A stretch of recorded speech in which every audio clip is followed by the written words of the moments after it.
And now we face the end of the rainbow.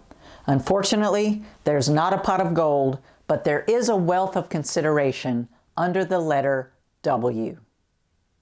W stands for woeful. The gender jewel is not complete unless we address the woeful aspect of gender, which is gender bias and discrimination. Discrimination based on a person's sex, gender identity, sexual orientation, or gender expression is never good, yet it happens every day.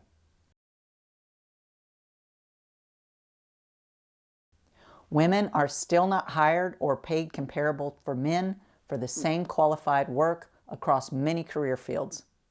Additionally, they are often harassed, demeaned, or deprived of advancement.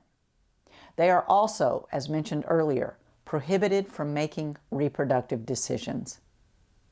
LGBTQIA+ people, regardless of gender, face a lot of the same treatment and are routinely denied housing or kicked out of their homes when the truth about their identity becomes known.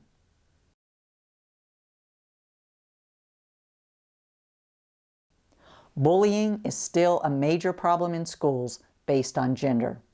Boys and girls who do not fit gender stereotypes for masculinity and femininity and other things, which often include body size and shape, are often made fun of by their peers and sometimes even faculty. LGBTQIA+ youth are also commonly bullied because of their identity. They also have the burden of being targeted by parents, religious groups, and policymakers who view them as somehow threatening.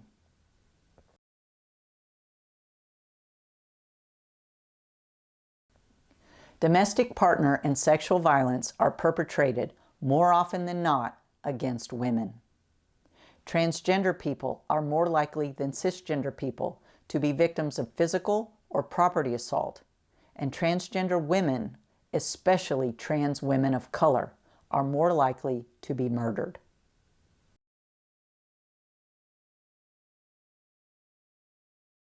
Men have a much higher suicide rate than women.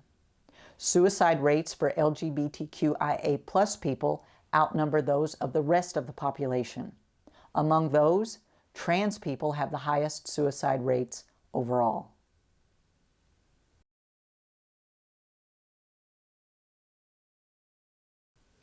Healthcare coverage and medical treatment are routinely denied or limited for transgender people. In a growing number of places, legal sanctions are now in place prohibiting gender-affirming care for transgender youth. Trans youth and adults are also being banned from participating in sports or using gender-appropriate restrooms.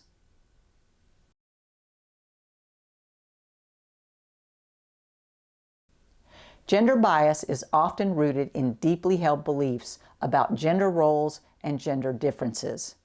For example, two employees, one male, one female, who score equally well on their performance evaluations may be considered differently for the promotion based on gender bias.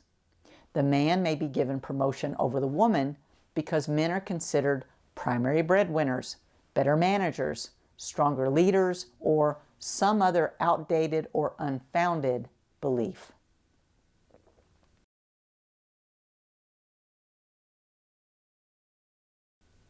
Actions against people based on their gender, gender identity, sexual orientation, or gender expression can range from obvious to subtle.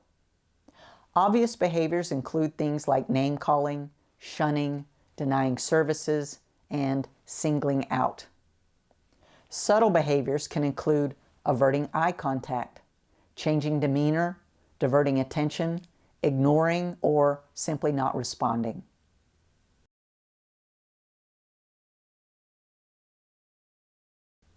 Harmful effects of gender discrimination are usually framed around ideas that one subfacet of gender is worthy of more value than another. For example, cisgender people might be considered superior to transgender people simply because cis people make up most of any given population. Another example is the idea that the gender identities of non-binary people are somehow less valid than those of binary people.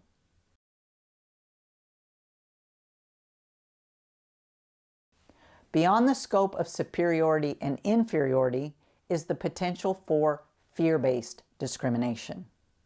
A lot of times, people are simply afraid of things they're unfamiliar with or they don't understand. That's why exposure to learning opportunities like the Gender Jewel are so important. They help us realize how much we have in common and that difference doesn't mean dangerous.